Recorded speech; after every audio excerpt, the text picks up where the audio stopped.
So good afternoon. Good afternoon, dear participants.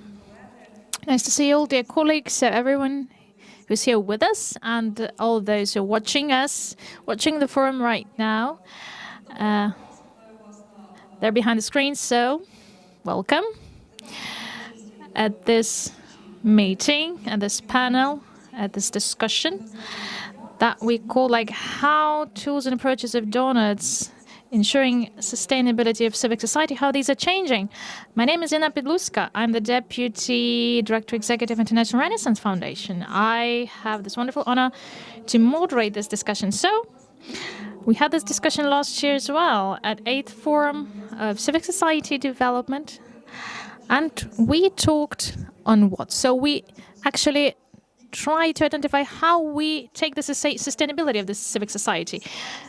Sustainability as stability, readiness to changes, ability to be relevant for the society, ability to generate new ideas, capacity to create the resources for your own development.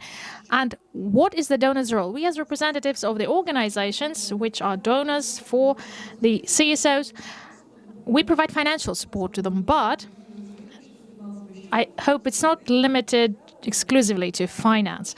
What are we doing today for the civic society to be sustainable, fully sustainable? So we did not know many things that we know today. And when we planned last year that we are about to meet and go meet each other the next forum, so we couldn't even imagine how the idea of sustainability, how many challenges it will undergo, how difficult it will be for us to realize, to understand that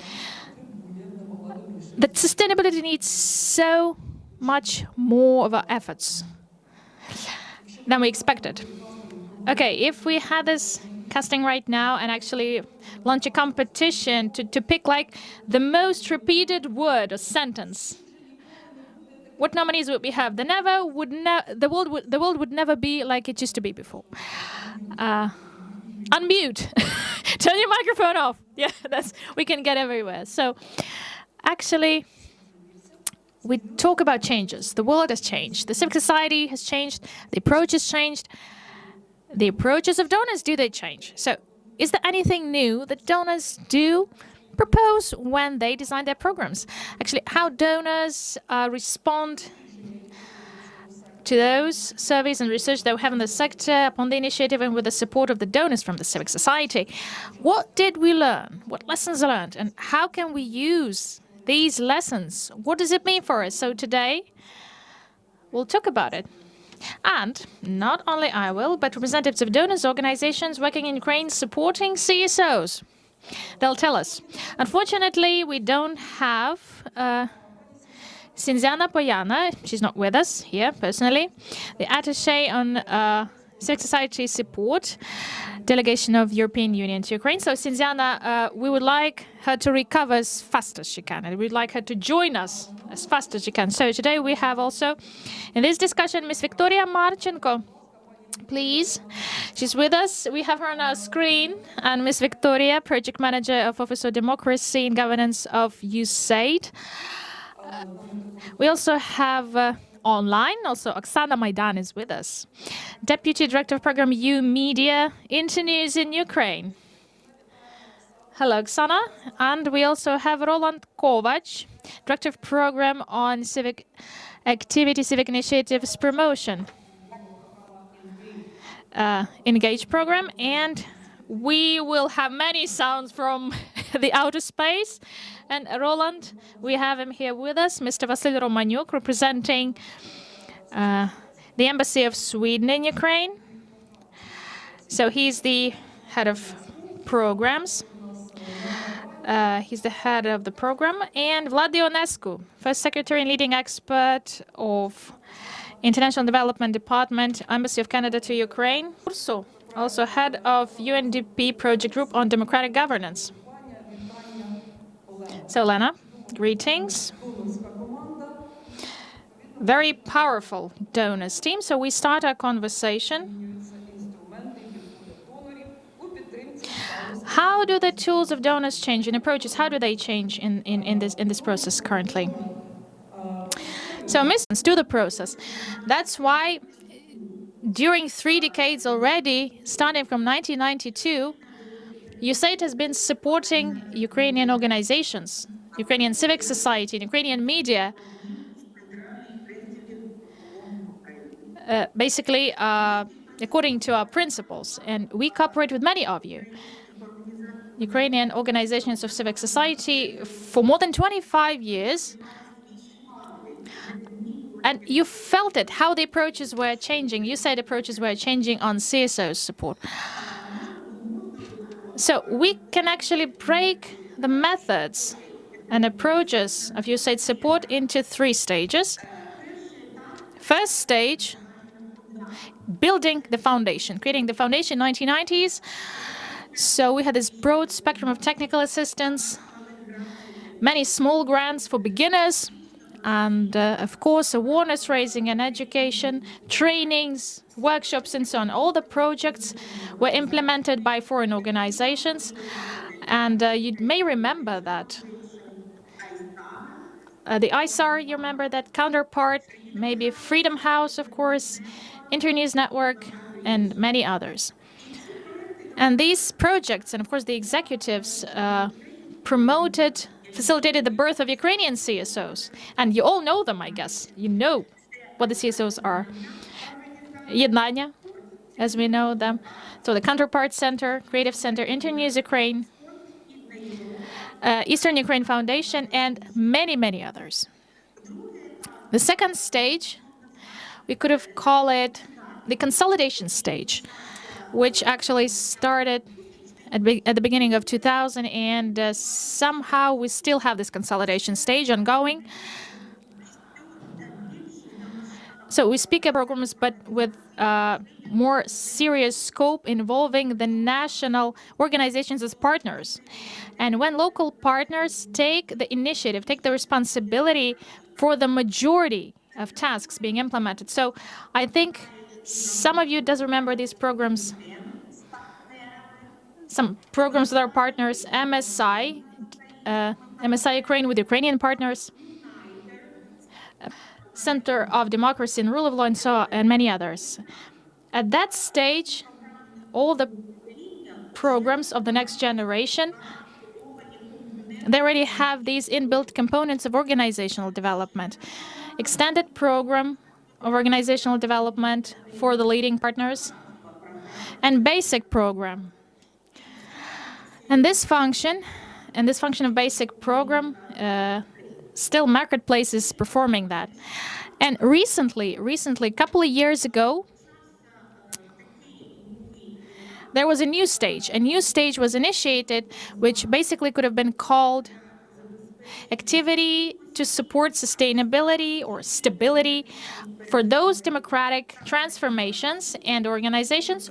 As some of you already heard, 2 years ago, USAID presented the new priority.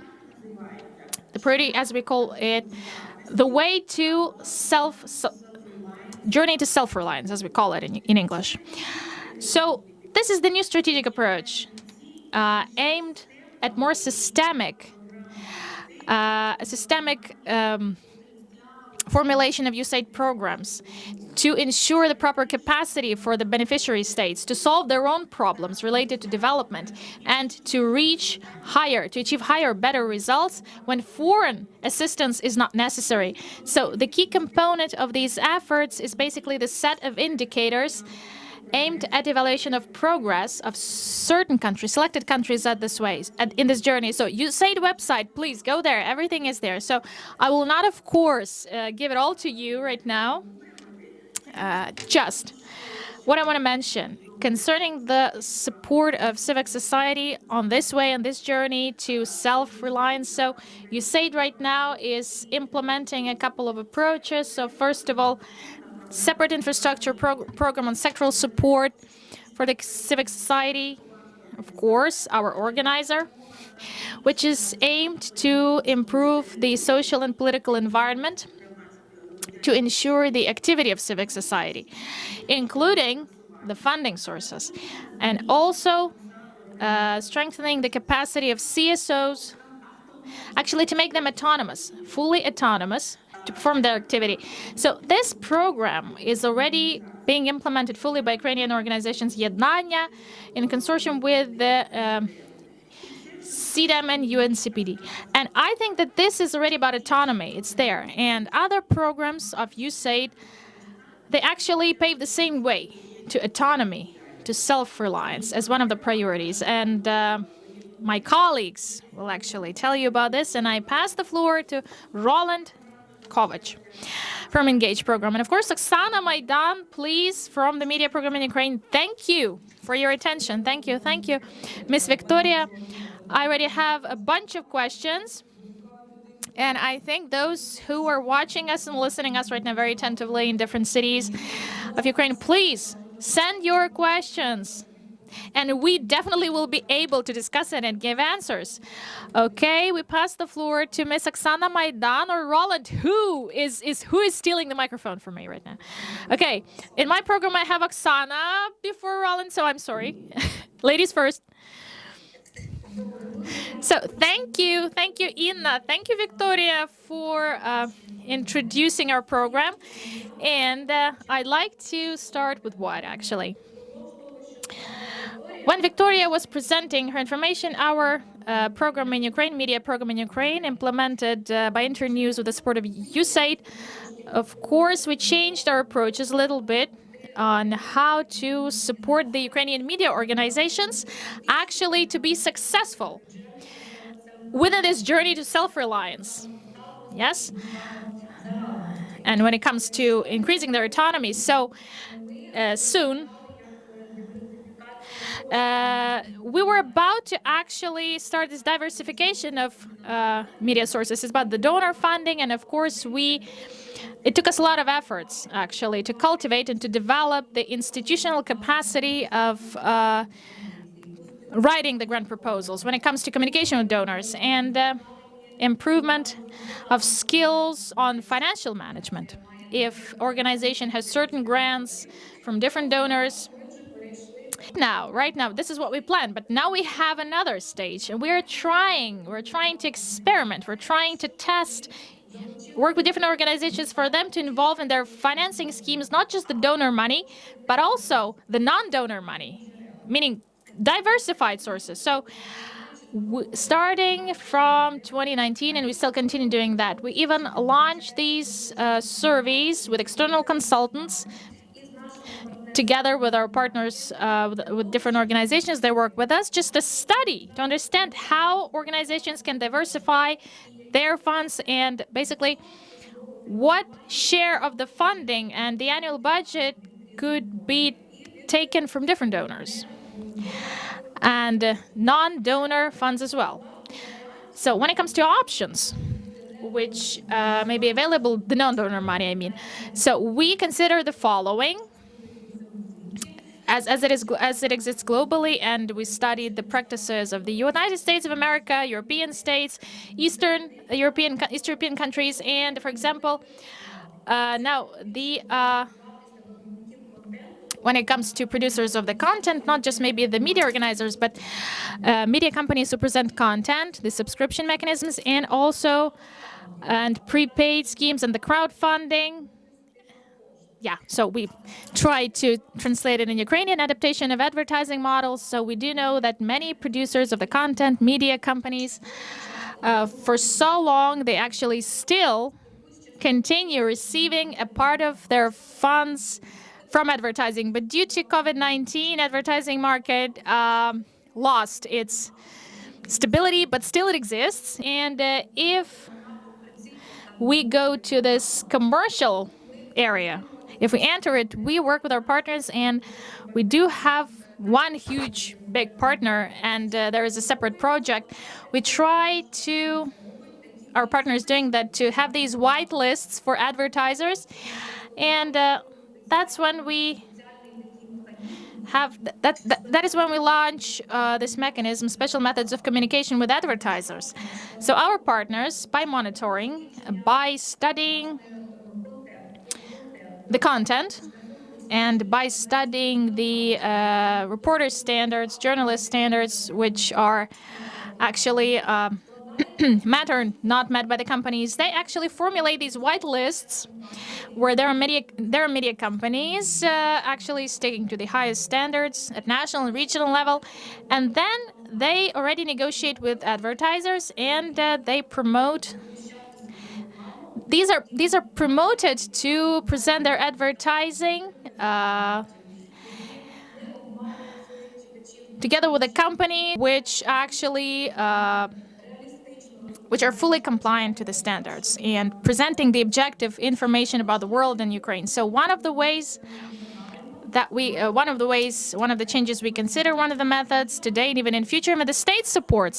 So right now, one of the options to get the state support is actually Ukrainian Cultural Foundation, working under the auspices of the Ministry of Culture and Informational Policy. And this is, let's say, it's a grant mechanism, let's say, but still the money coming from the state. So this is like the option for state support, also the state support. Our partners, of course, and external consultants, they study what opportunities are there in the nearest future and maybe even today for the media non-state organizations, how to help the state to perform certain functions and implement programs. Now the Ministry of Culture and Information Policy announced this national program of media literacy. And who's about to implement the program? Of course, the Ministry of Education and Science and Ministry of Culture, they are not able to do this together, so they will involve business, they will involve third parties. This is the way to get the state support.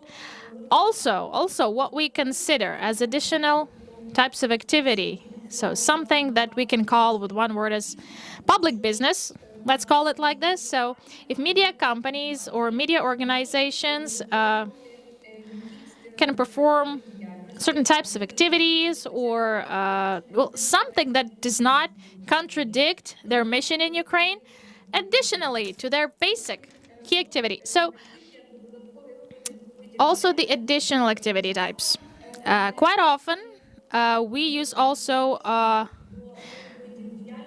similar schemes and mechanisms, something very similar to schemes and mechanisms our partners do with the donor support. Commercial monitoring of the media companies, which so our media experts, highly skilled media experts, are able to do that. They perform this media monitoring with the support of grants. That why not putting it like why not start commercializing it? Okay, so alternative mechanisms of funding and self-reliance. So it's about creativity of the media organizations, creativity of media partners, which services they may deliver to public, their readers, their viewers, and basically, of course, if these don't contradict to the mission. Taking into account the outcomes that we have, we study these alternative resources for funding and to ensure this self-reliance in future for the media organizations. Of course, we consider also the tools itself, the tools and the level of development of the media organizations. What will be the most appropriate for them, taking into account their experience. And in modern media world, in the private media organizations and independent companies, what is really popular? To create networks, inter-organizational networks, or media organizations, or maybe the CSOs can be involved to this. If they have joint mission, developing democracy, democratization of Ukrainian society, European integration, and jointly through these networks, they actually can work with their missions. Journalists, communities, especially investigating journalists who actually build their community within Ukraine. And of course, they have certain international contacts. Unification of resources, pooling of resources, grant, non-grant. We have examples of our partners when using like very small grant money when they did it. So like 5 or more media organizations when they do implement these projects, which basically are of huge value for the state and strategic service providers. But at this stage, for example, it's really there is a profit for them. to have some contacts or some partnership with media. And for media organizations, of course, these are the sources of non-grant support. Of course, this activity, this work is really hard. It's really complicated. And when we actually take a closer look at these options of grant and non-grant support of media organizations, the part which actually is or will be a non-grant part, the share, of course, it will not be the majority. It will not be the substantial share of annual budget of media organizations. So when we talk to our partners, you know, like in the nearest future, what can it be? 10% of their state budget. And the rest, still, media organizations, 90% must be involved, must be taken from donors who actually have the support of democracy and European integration in their mandates and their missions. But this is just the first step, of course. The share of non-donor support may grow, of course. And then we will have this post-project activity. When we talk about this non-donor supportive media organizations, of course, this is related also to internal capacity of the organizations. For example, if in the past, for example, even now, among the members of the organization, like we must have people who have the skill to write the donors' the proposals for donors, communicate with them, marketing skills, interest promotion skills. When we talk about non-donor support, then we mean like internally within the organization, we need to have people thinking in a different way. People whose brains are, let's say, fully commercialized, let's call it like this, or who knows how to build. These people must know how to build partnership with businesses, with other stakeholders, and actually using all their working time, but not just working as ordinary journalists, but looking for extra resources for their organization. And this radically changes the internal structure of the media organization. And let's say it puts it closer to those structures and those options which are used even by the commercial organizations. I'm so, Miss Oksana, but yeah, briefly, because please describe it, because we will go back to discussion. We will still discuss many of those topics you mentioned. Please, just a minute, because 2 sentences, I promise. Okay, so the conclusion.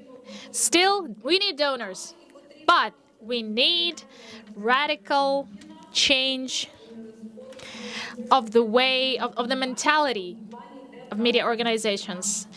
I mean, where to take the money to exist. Thank you, Oksana, thank you so much. We'll go back to the topics you mentioned, and new mentality, new visions, network creation, use of studies, use of research, non-standard, creative approaches on how to build the financial sustainability, but it's not just about finances. Okay, Roland, it's about you right now. So within the framework of Engage program, together with the team, you actually involved so many CSOs to this process of thinking about sustainability and stability. How did you do that? Before I say anything, let me ask our other panelists and also those on the line, are you okay if we continue on with from the USAID perspective? I'm very happy to pass on and then continue with Elena, Vasil. I see a thumbs up on the screen there too. Okay, I'll be brief. First of all, one major realization I think that all of us have in 2020, and that is that adaptation and change is inevitable. Whether we like it or not, it's not up to us. It's happening. One adaptation Victoria already mentioned a project named Uniter, which PACT was working on some years ago. If I'm still remembering my rudimentary Ukrainian well, Objednaya Zaradí Reformy was the name of the program at the time. And there was an adaptation. Program Adoluchaisa, or Engage, is a new program. It's not the exact same that Uniter used to be. So much so that we too cracked our head and worked a little bit on what sustainability, or what Victoria introduced, self-reliance, really mean. And Doluchaisa, or Engage, I would say works on three very interconnected levels of what we understand sustainability or self-reliance is. Already Oksana mentioned and Victoria mentioned and Inna introduced, and the event itself is about civil society organizations. If you wish, if for sociologists the nucleus of analysis is the family unit, for most of us here in this room, the first thing that we think of when we say civil society, we immediately think of civil society organizations.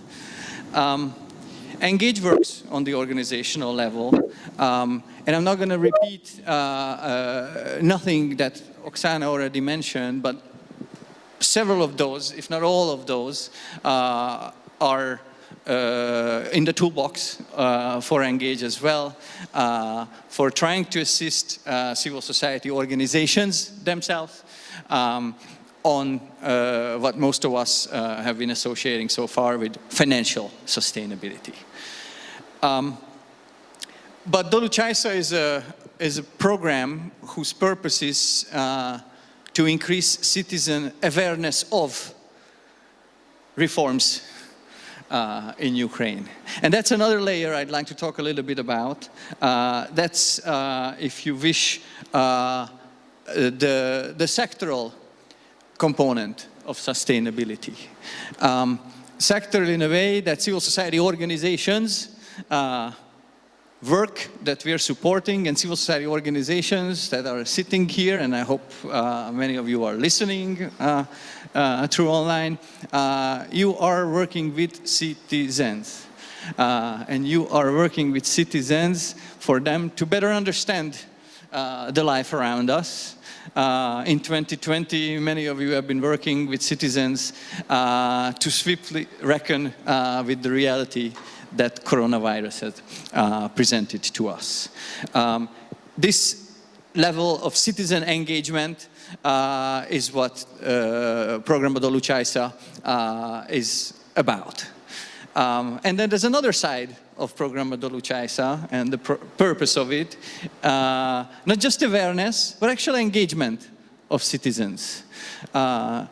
This is an adaptation, if you wish, from focusing strictly and exclusively on civil society organizations, putting the citizen back into civil society, because ultimately it's citizens' behaviors that represents the sustainability of civil society, that represents self-reliance of civil society. What you individually do as citizens, what I do as citizen, if we all add that up together, that is what civil society is. To give you a very specific example, on the website, if you are watching it through the website, do please click on the social shopping part. That's where you as citizens can contribute to the financial sustainability of civil society, but more importantly even to addressing some social cause for which one or the other social enterprise or social initiative is selling their product this very moment. And this is the type of ultimate level of sustainability that Engage is about, that is to sustain an active citizen behavior, an active citizen that addresses the pressing social issues of a society. Чудово, дякую, Роланде. Thank you, Roland. Thank you. You mentioned that civil society is not just about organizations.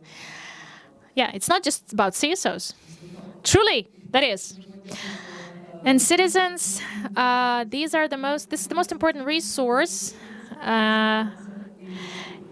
used by the society itself to grow and extend. Now we have the representative of the organization working so much to have the organizations, to have the CSOs sustainable, fully sustainable and powerful, and actually strategically develop. Vasily Romaniuk, your approach to sustainability and self-reliance. Thank you, Inna. Thank you, everybody. Thank you, dear colleagues, for sharing your thoughts. And dear listeners and viewers, I'm so grateful to the organizers for, well, regardless to the situation, they still managed to organize this event. And they launched this all-Ukrainian marathon, we can say, and ignite this very important discussion.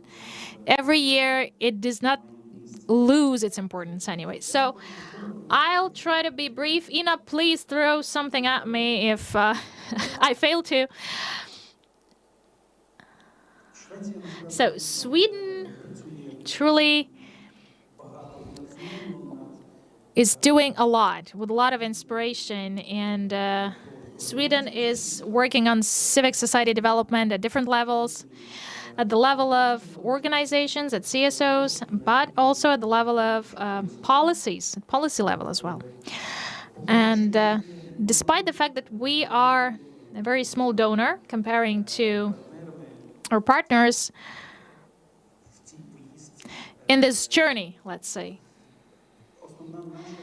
our key aim and our key task, I guess, briefly, if we try to formulate it, of course, self-support or self-help, let's call it like this, full autonomy, viability.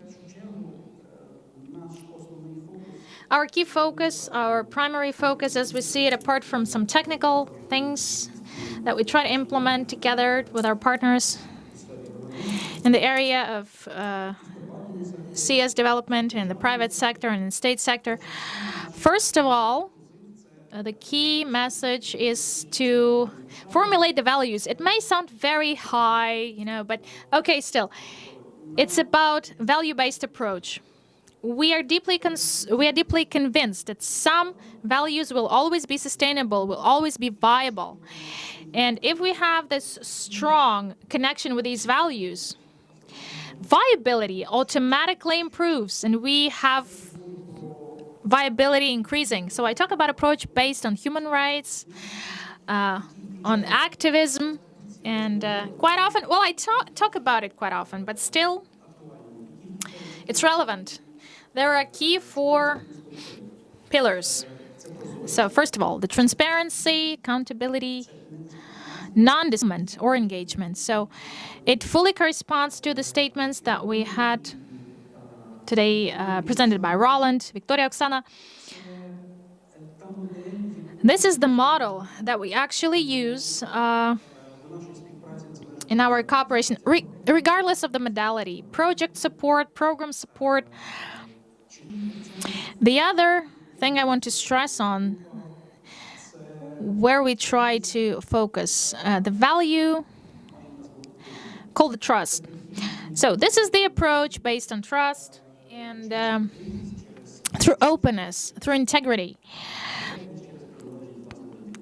decent behavior, and of course the previous values that we mentioned. Oksana gave a very nice statement. She told that, okay, in her conclusion, from her conclusion, we call the donors are necessary. This is really nice. To get the statement is just a joke, of course. But just to be serious, well, I think the nearest future or the long-term future, it's not about international donors. Of course, citizens will be the locomotive of the change, the state.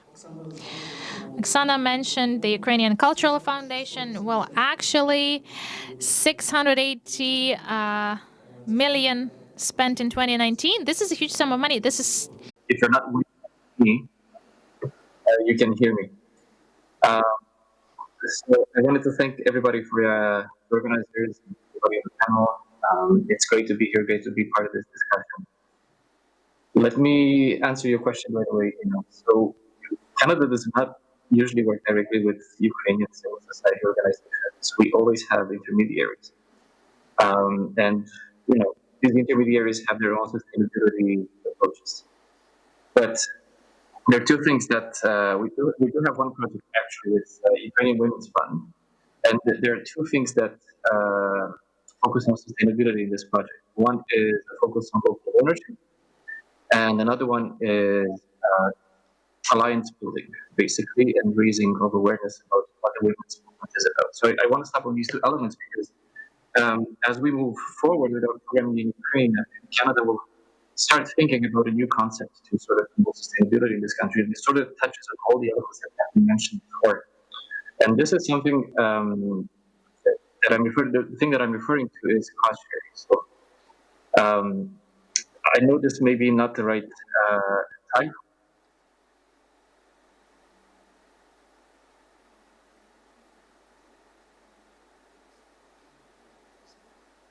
The onus on the organization to develop itself through ownership, meaning the organization has to contribute even a very small part, let's say 5.5% to an initiative, then it actually has to have these funds on a constant basis. And the way to do that is to have developed itself into a sort of strong organization, to know its base, to basically know who it represents, and for its citizens, the base, to be aware of what this organization is about, and to be engaged, to be convinced that they can actually make a contribution. And this is where the other element comes, which is awareness, because the organization has to have a strategy to communicate with citizens, communicate its value, communicate its results, get the citizens to engage. And the other good thing about cost sharing is that it can be in kind. So volunteering is a form of cost sharing. So this can be a great way for organizations to build their organizational capacity. Of course, I mean, there's plenty of assumptions that go into this idea that we're toying with future programming. One of it is trust. Citizens have to, of course, trust the organization that they support, and I think this is, for a large amount of citizens, is not a problem in Ukraine. But they have to also trust the modality through which they donate, and if they choose to make, and usually it has to be a simple modality, such as, for example, tax deductions. So this is where the element of trust comes into play, because you have to trust the state that manages the flow of funds. But anyways, I wanted to bring this idea to the table because we have touched on the other things. My co-panelists already talked about capacity development, knowledge sharing, social enterprises, etc. But I think cost sharing is also part of the picture. So I'm looking forward to discussing this. Дякую, Влада. Дійсно, дякую дуже. Дякую також, що згадали довіру. Thank you, Vlad, for mentioning trust and citizens' participation, which are vitally important aspects and things. Dear colleagues, we have received many questions and we're expecting to get even more. Please prepare. We will be able to discuss them right now, but before we move to them, I would like to give floor to Olena, Ursu. Dear colleagues, all those who are listening to us today online in live broadcast, if we take a formal look at the questions of our today's discussion, how the approaches of donors change, then I guess they don't change much in our understanding. The guidelines that we have prepared back in 2016 about organizational development in plain language, where we have defined what is important for us in work with questions on development of the civil society, is still on the website of the UNDP. We haven't changed it, and we don't plan to change it anytime soon, because just like before, those principles are still important for us, which are envisaged, which are the democratic mechanisms of governance in the organization, how effective is the organization working with its target audience, with volunteers, to which extent is it providing its financial sustainability, many others that we have talked so much about today. That's why this year we have continued working and cooperating with a network of hubs of the civil society to make organizational development available for all, even in small towns, for small communities. We also worked on the public reporting, common reporting for the public organizations of certain regions. And I would like to mention that these common reports took place even this year. And a great attention was dedicated to digitalization matters, as life it was an urge to do that, but we were still trying to define the trends that are changing and something that life urges us to. Then I would name the following. First is the crisis as the driver to transformation. Of course, we all got in 2021. In 2021, we're all in the situation when we had to change the tools that we were using for our work, those approaches that we are using in our work. And I was very interested and curious to observe how in many organizations this has become an urge to very positive changes. Before, because of some financial limits, they could have invited a limited number of people to their events, a limited number of participants.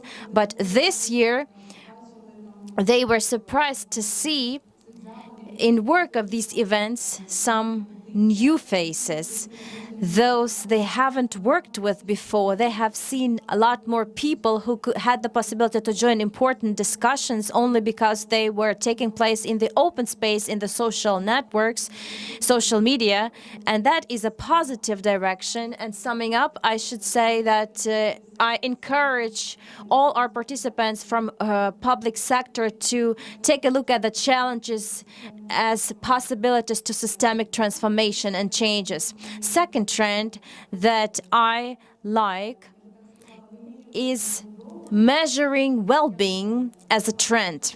I see lots of surveys or researches which exist for many years or held by many organizations, like UNDP 2 days ago has published the report on the human growth. It's the 30th one. So 30 years in a row they do that kind of assessment or evaluation of the human development in the world. And there are many other surveys like the World Index of Happiness, which is checking how happy people are living in this or that country. Then communities are thinking, how are people happy living in this community?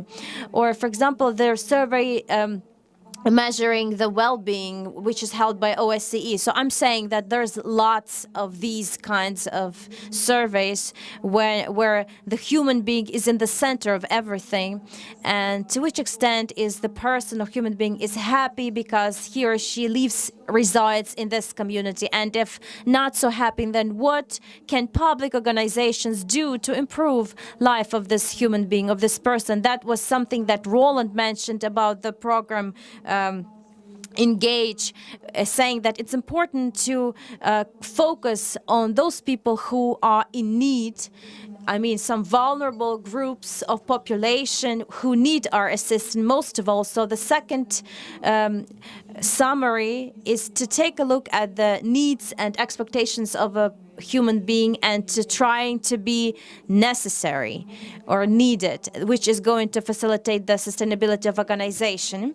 And third, which is very important for us in the UN. I don't know to which extent all of you will share this opinion. Those are SDGs as the benchmark for the activity. During this year and last year, I think we have, last year we have changed the form of application for those organizations that would like to submit their project suggestion to get grant. And we have included the question, which SDGs will implementation of your project facilitate? We would like the organizations to think in a more strategic way, in a long-term perspective, and see their activity being linked to some strategic long-term benchmarks trying to understand to which extent their small initiative is facilitating the systemic transformations in the state, which in my opinion is the kind of the driver for the public organizations, for the CSO to become even more stable, more needed to people in certain communities. Thank you. Thank you, Olena.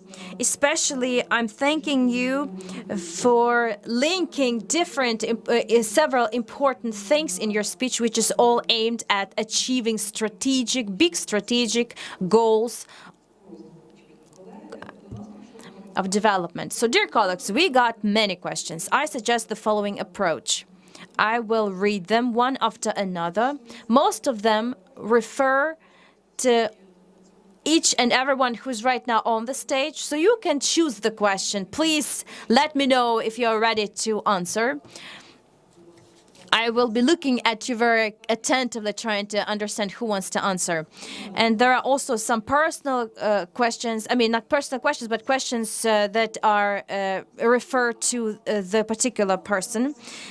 But all those who are participating in this discussion, please keep on sending important questions to us. We shall try to answer as many of them as we have time for. So, to begin with, the following question. Application of new approaches requires space to build hypotheses and their check. Are you ready, you as donors, in those projects which are being implemented on your support, to put this space or to include this experimental space, even if that experiment can fail? Who can start? It can be a short answer, it can be a longer answer, but it's about flexibility, I'm thinking, and also it being, courageous by the organization, by the donor, to create such hypotheses and then validate them or check them if it can be accessible. So I see that Vasil can start. It might be not one answer, but make it short. Okay, I'll try to be short or brief. Obviously, we are ready. We are trying to always stay relevant, and we're always in constant dialogue with our partners and also with representatives of the civil society organizations. We receive the feedback. We always try to respond and develop in the same way. And what Olena said, that the changes are inevitable. And I am thinking that, in fact, it is like that indeed. The specifics of our approach to support of the civil society is usually the program support. It's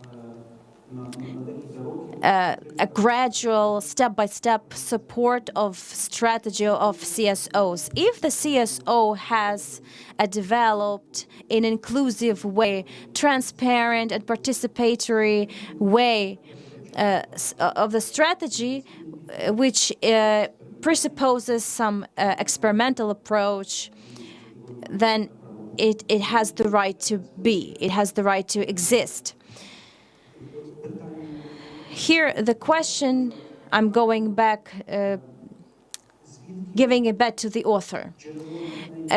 It's important to find out where is the source of inspiration for these experiments. Are those the opinions of the organization itself, or is it the demand of the target audience, or of the society it's working for, or from the communities this organization is working with?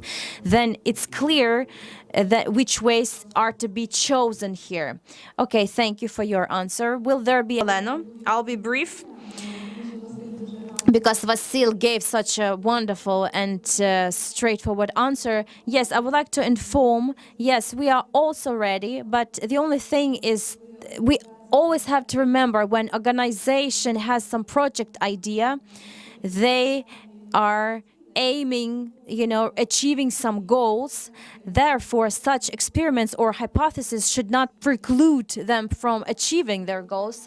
But we also have a separate modality of support of the innovative projects, where we can support some risky, totally risky, innovative, and not ensured, successes.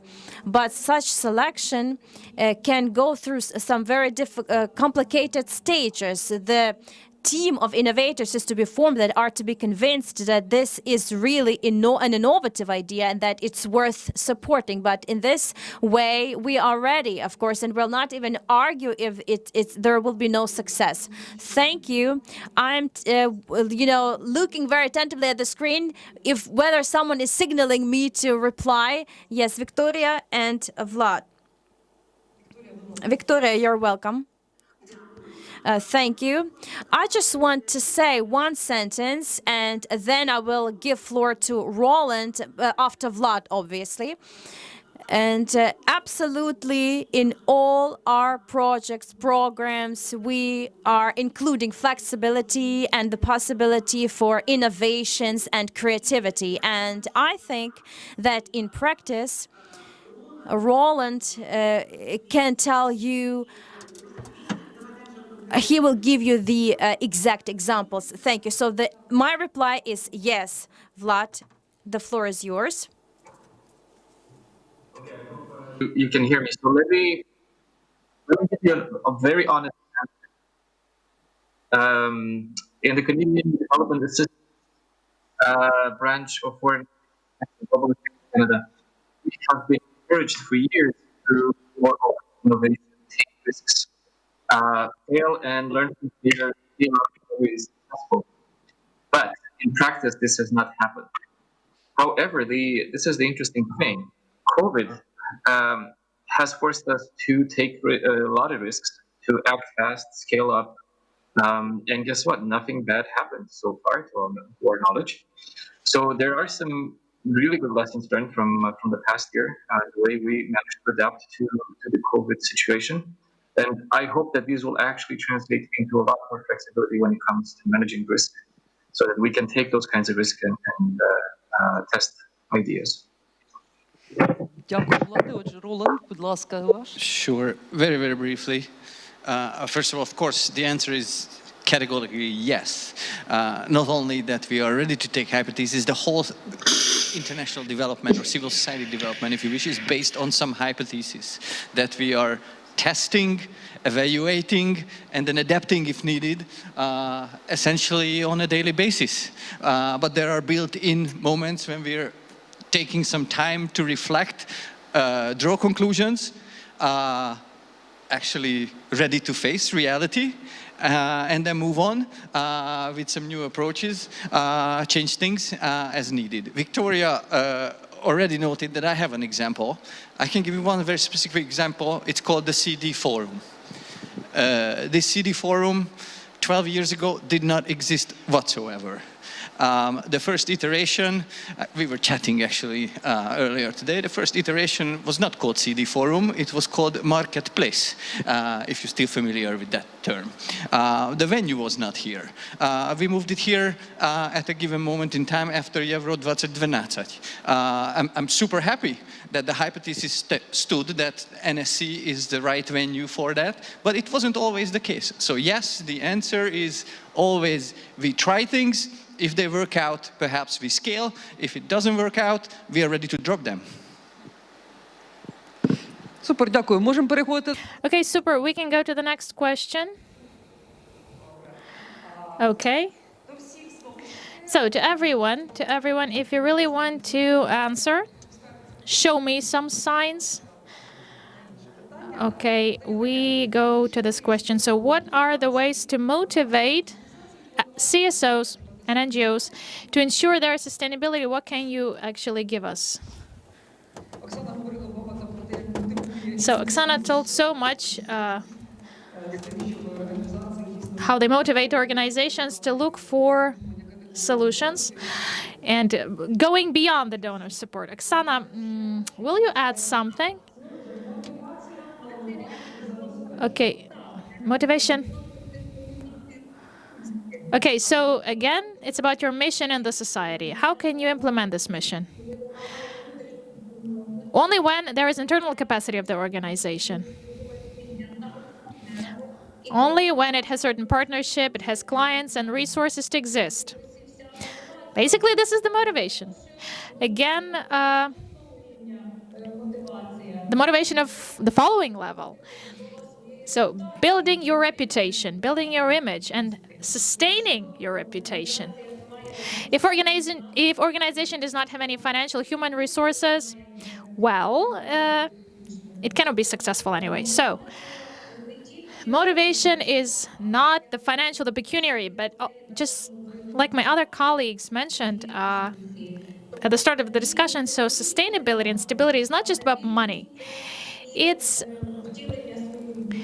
about work. It's about implementing your mission, relationship with partners, and actually the role in the society, and interaction with state authorities and international structures. If people know you in the community, your people, your citizens, if you are known beyond your borders, the borders of your state, you will always be successful and your mission will be always implemented. Okay, the next question. Or next answers, I don't know, just signalize. Okay, so okay, just one more comment on motivation. If it's different from Oksana's, one sentence. I think that motivation must not ensure the sustainability. Which programs support or plan to support independent media platforms and organizations? So this target approach, yes or no? Yes or no? I can say we did support in the past media content and certain media initiatives. What the future brings, I'm not entirely sure of. The number one go-to, at least from the side where I'm sitting, to talk to. Дякую. Питання також до всіх.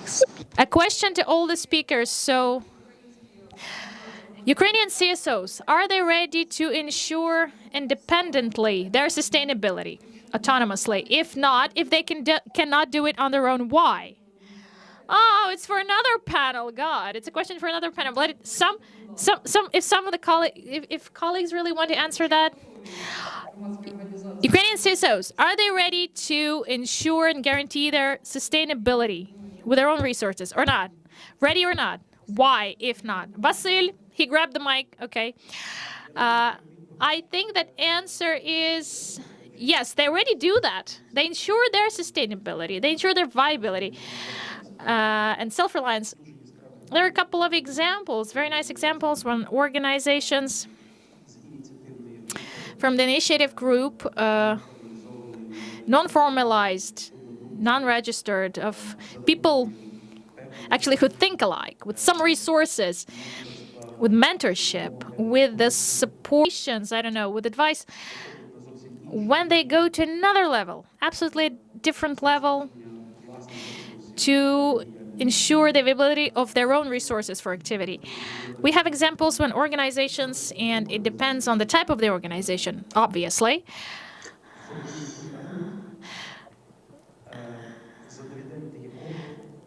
when actually they create certain like network or package, and they can even ensure funding for the training schools. Some of them are selling their services, analytical centers, yes, and reinvest the money, the profit, into their... We have so many positive cases that Vasil mentioned. And I also remember a couple of years ago, we organized a forum for the civil society, and within this forum, we had this panel discussion and masterclass or workshop on introducing the paid services, the introduction of paid services by NGOs. And you can actually register to take part in such a workshop. Like out of 200 participants from the CSOs, we had 30 coming to this discussion. So these organizations try to pick easier ways to ensure their sustainability. And they don't think that, okay, if some ways are more difficult, yes, they are difficult, but in long-term perspective, this may be more successful and give better results. Colleagues, do you have any answers, maybe, or comments? Yeah, we have hands raised. Good. So the answer to this question, like, are they ready? We can break this into two parts. Do they really want to, or like, are they ready, taking their internal capacity when it comes to their institutional development? Do they really want to ensure their sustainability? Yes, they want to. Many organizations really want to, because they know that they are required. If organization knows that society wants it to work, if they know what their target audience is, they have no other way just to actually ensure the sustainability. But whether they can do it, well, a smaller percent, a smaller share of them, but not that drastically different. So in current conditions, any organization is trying to ensure that in the scope of its, let's say, responsibility and according to its capacity. Some of these are diversifying their funds among the donors, like Ukrainian Cultural Foundation. They already know that there are some media organizations working in Ukraine, and they already know that these are like respectable organizations, not just a group of people involved in some projects sporadically, but can all ensure, well, this is a very, very big, I have a lot of doubt in that. And there is a long way in front of us, and we all must do something to become more self-reliant.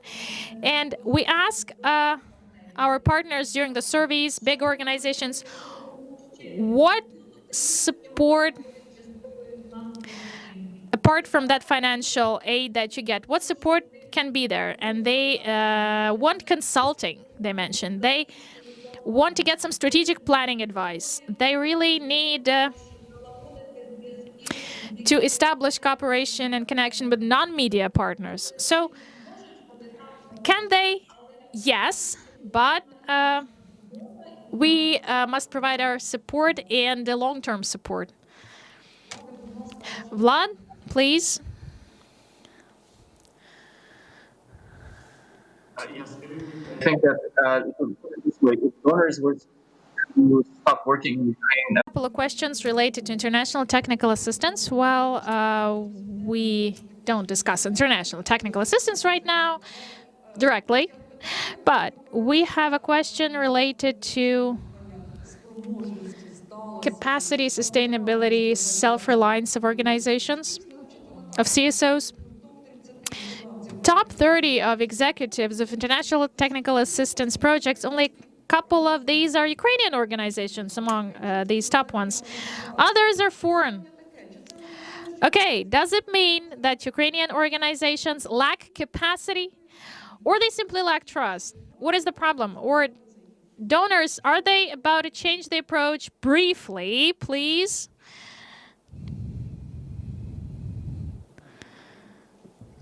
Okay, Victoria wants to say something. Yeah. Yes, that's what I was trying to say at the very beginning, that it's being changed. And right now, there are so much more of local organizations involved to implementation and execution of donors' projects. And direct executives, like we have Jednania, UNCPD, and CDM, Opora, and also Dixie Group, and all these Ukrainian organizations, basically, that right now, well, something I can think of at this moment, but there are so many co-executives, supporters. Under the auspices of Engage, we have 10. The U-Media, or I'm sorry, the media program in Ukraine, we have also the co-executives, local co-executives, we may have 10 or more. Це дуже змінилося. So it has changed a lot. Thank you, Victoria. When Victoria was speaking right from the start about the stages that were in the strategic formation for support of the civil society of Ukraine, it was obvious how the enhancement of the civil organization becomes more and more obvious among direct partners, big strategic projects which are implemented by donor support. Is there another comment on this account? Okay, so Roland and Vasil. Really, just very briefly here to bandwagon on Victoria's point. Not only that it's already happening, but it will continue. If you go on the USAID website directly, then you will search for new partnership initiative. You will see that from USAID perspective, this is being rolled out globally, not just in Ukraine. But if you look at Engage only, it's also, as Victoria mentioned, we have several key partners. But if you look at Engage as a whole, 50% of Engage entirely Ukrainian civil society organizations. Every penny is managed by Ukrainian civil society, of 50% at least. Now, if I add the additional part, you will find that basically the single person who is not Ukrainian is sitting here. Everything else is about Ukrainians, with Ukrainians, for Ukrainians. Дякую, Василю, вам слово. Thank you. Roland, Vasil, the floor is yours. I think I, of course, agree with what Vasil and Roland and Victoria said. But the question from the author, I would like to reply. Yes, I do confirm that if it's about international technical assistance, then the Embassy of Sweden is operating with big operators. It's the World Bank, it's the ERBD, the European Investment Bank, it's NAFCO, and FIP. It's a big transnational corporations and interstate financial institutions which have the capacity and big world experience in implementation of different projects of technical assistance across the world.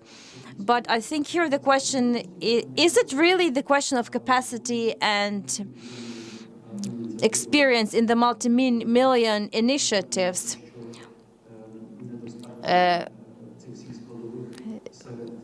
We don't have enough components among the local agents, among local participants. So we have questions which are not limited, with the topic of sustainability, of donor approaches and donor work on support of sustainability, or self-reliance of the CSOs. I would like to ask this question. So why and what for do the foreign donors support Ukrainian CSOs? Misunderstanding of this creates space for anti-Soros supported moods. Why don't donors explain their motives? And also another question with the anti-Soros backed moods.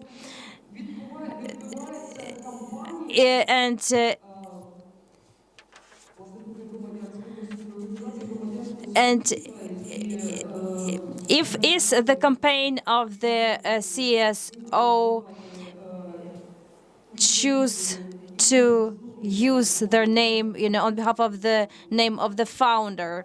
I mean, are these narratives reflected on work of projects of the international technical assistance? But the first part was more important. I mean, first part of the questions: how do donors explain or do not explain the motives of their support of the CSOs of Ukraine?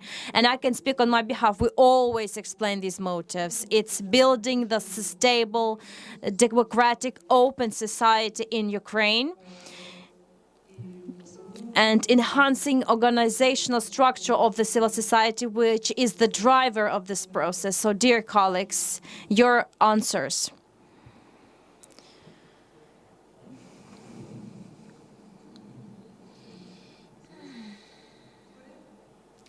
Victoria? Yeah, I did see that Victoria was raising her hand. Yes. Thank you, Ina. I also have mentioned about this in the beginning, that The active civil society and independent media play the key role in democratic consolidation, European integration, provision of responsibility of the government, and involvement of citizens. And USAID have their own strategy till 2024, which is available in Ukrainian language and, of course, in English in the website of USAID. And the cornerstone of the strategy is the requirement that was placed by Ukrainians during the Revolution of Dignity to live in the independent, democratic, rich, and healthy country, united around basic European values. And here I shall repeat myself. The civil society and the media play the key role. A lot of information, by the way, about all programs on the pages of the USAID can be found. USAID does the USAID days or USAID towns in different regional centers of Ukraine. So I think that there is enough of information, or the number of information is sufficient. Are there any other replies? Can we move to other questions? I would like to give a small comment. As for Sweden, I think the altruistic approach has its, place to be. I think Sweden is the only country in the world that allocates 1% of its GDP for technical assistance to the entire world. And Ukraine is one of the receivers of such support, of such aid, and the civil society, in proportion to support of the state of Ukraine, is not a big share, but an important share, because the level of social and economic growth and development of Sweden was achieved through the principles I have been talking about. And the prerequisite for success and development of the society and economy is the free involvement of all participants of the process. The civil society is the active driver of such processes, and when one of the part is missing, then it's going to be distorted. Okay, thank you. I see that we are running out of time, and we would like to discuss a lot more.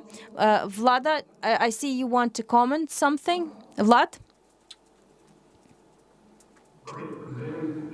For Canada, it's a basic ingredient of democracy. So if you want to have a healthy functioning democracy, you have to have a healthy functioning civil society. It's about leaving nobody behind. That's it. Дякую. Отже, пропоную оце питання, ми зараз зможемо на нього відповісти. Yes, and the next question is going to be the last question in the store, and then I would like to ask each participant to give some summarizing comments. If you want to, link them to this question, you're welcome. But if you'd like to deliver the reply right now, we will leave the store of these, key points without which you don't want to be left without. But this question is the following. So Romanishuk was describing the key mistakes in the international technical assistance, and which mistakes do you see? But I don't think mistakes, but obviously that all of us have lessons learned. Maybe you would like to mention 1-2 lessons learned.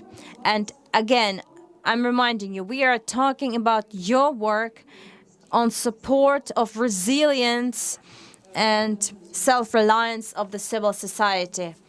So you're welcome. Who wants to start? Yes, Vasil, go ahead. Thank you, the technical team, for such a prompt reaction. Yes, our forum today has the topic immunity to illusions. And I would probably to add to the part of the question when answering on the resilience. The USA annually for many years hold assessment of the civil society, and this assessment is called the Index of Sustainability of the Civil Society. I tried to make an analysis, and the past 10 years, and to analyze this assessment for the past 10 years. It has 7 points, it seems to me, and among them, for the past 10 years in Ukraine, the biggest changes were on the advocacy of the biggest development the organizations had gone through on its way. And obviously, the last 4 or 5 years was to improve the public image. Those are the spheres or areas which in this scale had a significant weight or shift. Unfortunately, the questions of organizational capacity and financial sustainability remained in the framework of the statistical error, and they didn't change much.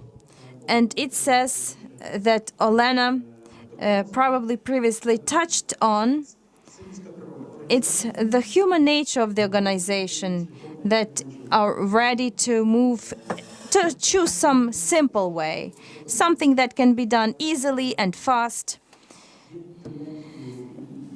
are the trend and the law. This is resilience, self-reliance, it's a very difficult and time and resources consuming activity, and it's not always successful. But the fact that today at the morning session Alexander Sushko mentioned was something that in this area there are no quick wins. Even if they are there, then it's not viable. It's a long-lasting, everyday work to achieve these, to build the capacity and achievement of resilience. It's creating the image, the dialogue with its target audience, it's the feedback, it's democratic institutions, transparency, accountability, and other things that require everyday's work. So obviously, there is a positive moment in here, but there are areas which require additional attention, work, and attention also to the donor community. Thank you. Thank you so much. So other lessons learned? Someone maybe would like to add something? Vlad? Vlad? Yes, thank you. I will be very brief. The one that eats at me on a personal level is donor dependence. I think this is something that we're all contributing towards in one way or another, directly or indirectly. And it's something that it's quite difficult to get out of, and there's no easy shortcuts. I don't have a solution for a way out. I think it's a complex problem, and you probably need to find some sort of complex solution. But this is something that definitely we need to be more careful with. Thank you. I can just say that I wouldn't be sitting here if we didn't have mistakes, but I still wouldn't be sitting here if we didn't admit our mistakes and try to correct them. I can give you one very specific one from very, very recently. We had a call for applications targeted at certain things. We obviously didn't do a good job in explaining what it is.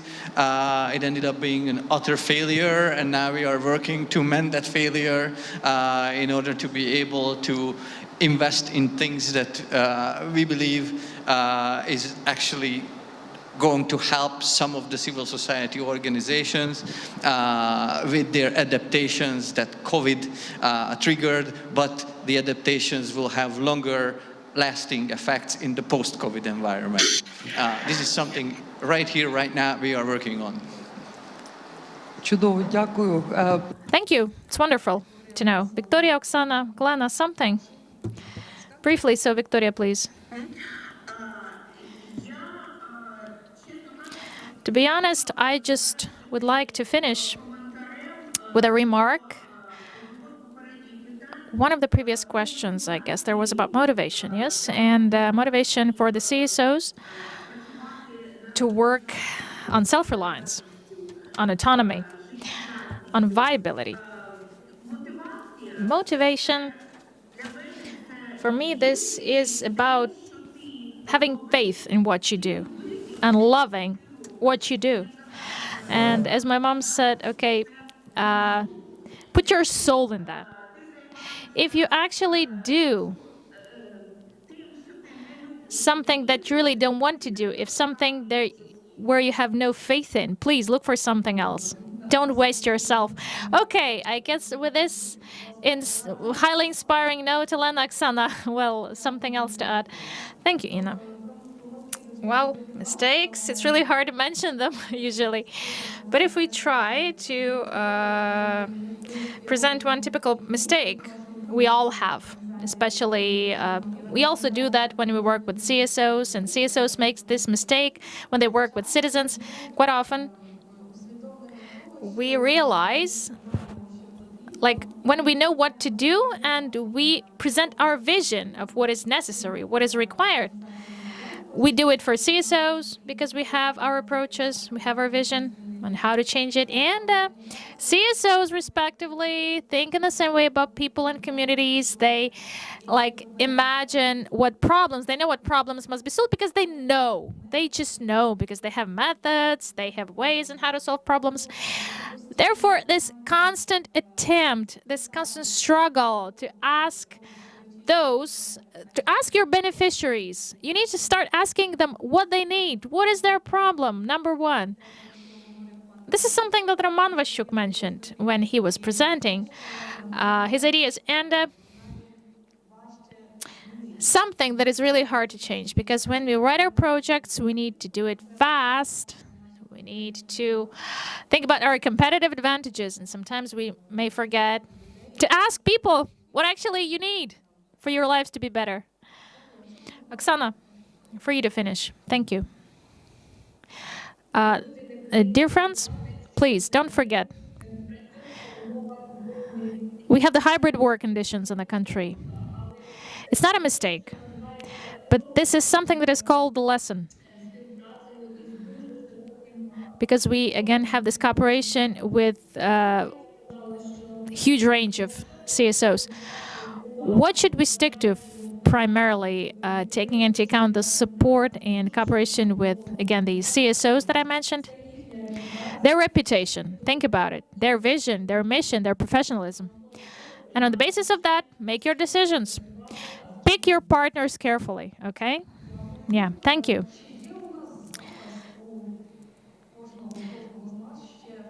Do we still have something with a couple of words? Something to finish the discussion. These basically were the last words, I guess, the conclusions. So we've inspired each other with these, I guess, already. So opportunity 1, opportunity 2. The auction is ongoing. Opportunity 3. I will use the opportunity and take it. Okay, so I would like to tell you this was a truly exhilarating discussion. It was really open. It was really honest. It was about self-reliance and how exactly we all are learning to face the challenges, become stronger with each and single challenge, and we'll have more and more of these. And it's important on this way, in this journey, for the colleagues, the CSO colleagues and the donors, organizations colleagues, to have this dialogue, to have this joint aim. This is really a powerful, successful Ukraine presenting itself confidently in European continent. Donors work for that. Ukrainian society is working for that. What can we provide the resource and maybe a little bit of support and just some ideas, inspiration?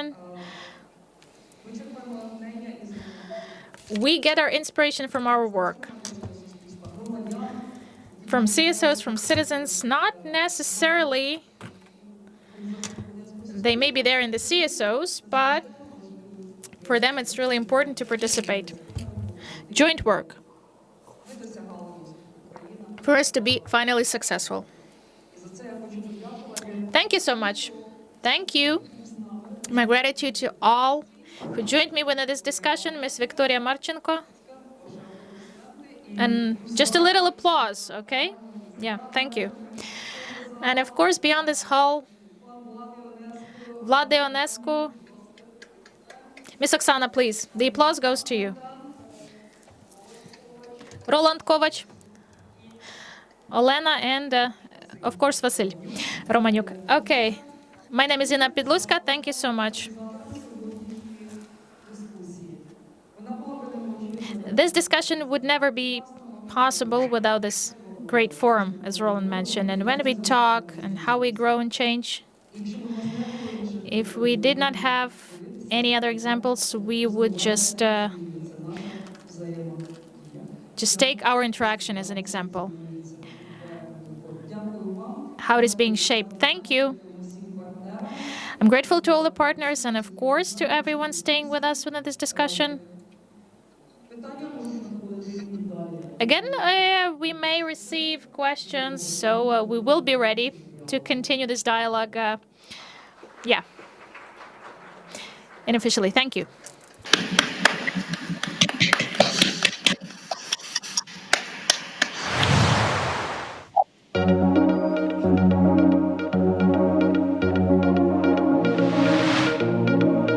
Знаєте, невизначений з початком карантину, заборона офлайнових зустрічей, заборона пересування в громадському транспорті, самоізоляція. Все це наклало відбиток на психологічний стан людей поважного віку. Тому ми вирішили, що ми можемо підтримати їх через онлайнові майданчики. Ми організували лекції з психології, з конфліктології. Ми організували групи самодопомоги, які відбувалися в онлайновому просторі. І ви знаєте, це дуже допомогло, це дуже спрацювало. Ми відчували, наскільки людям це потрібно. Це був дуже потрібний проєкт на той момент. До онлайнових лекцій долучалось до 15 осіб, і така ж кількість людей була і на групах. Клуб скандинавської ходи допомагає не тільки поліпшити фізичний стан, це не тільки прогулянки на свіжому повітрі, це і спілкування. І саме через це вони отримують і психологічну підтримку, поліпшується психологічний стан людей поважного віку.